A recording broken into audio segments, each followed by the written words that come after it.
বর্ষা পড়তে না পড়তে অগ্নিমূল্য সবজি বাজার, সাথে পাল্লা দিয়ে বাড়ছে মাছ মাংসেরও দাম। একটা ব্যাগ নিয়ে বাজারে গেল, অগ্নিমূল্যের কারণে অর্ধেক ব্যাগও ভরতে পারছে না বাঙালি। কি তুলে দেবেন পরিবারের মুখে? আলু, পেঁয়াজ, ঢেঁড়স, বিনস, সাথে মাছ মাংসের দাম, অগ্নিমূল্য।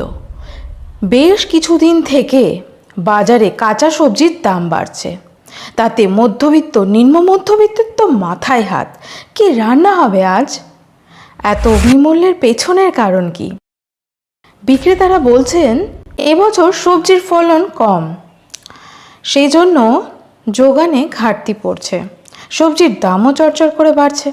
কিছু চাষিরা বলছেন এবছর এত বেশি তাপপ্রবাহের কারণে জমিতেই অনেক ফসল নষ্ট হয়ে গেছে, ফলে চাহিদার তুলনায় যোগান কম হওয়ার কারণে সবজির দাম বাড়ছে চড়চড় করে।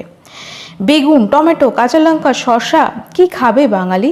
এই সমস্ত সবজি তো সেঞ্চুরি অর্থাৎ 100 টাকা কেজি দাম পার করে গেছে। উত্তর ভারত থেকে দক্ষিণ ভারত সর্বত্র একই অবস্থা। যেসব সবজিগুলোর দাম একটু কম আছে সেইগুলোর মধ্যে হলো পটল, কোথাও 30 টাকা, কোথাও 40 টাকা। আপনাদের ওখানে লোকাল মার্কেটে পটল কত টাকা দাম বিক্রি হচ্ছে? কুমড়ো সেও কিনা 30 টাকা থেকে 40 টাকা।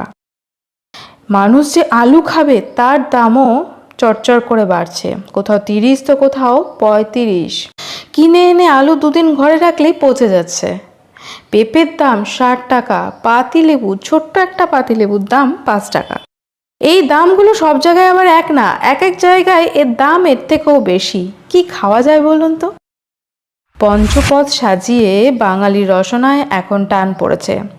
সাধারণ মানুষ তাই ডাল, ভাত আর ভাজা, রুটি, আলুর তরকারিতেই তাদের ক্ষুধাবৃত্তি নিবৃত্ত করছে। বড়জোর ডিমের ঝোল, এই এখন সম্বল আম জনতা।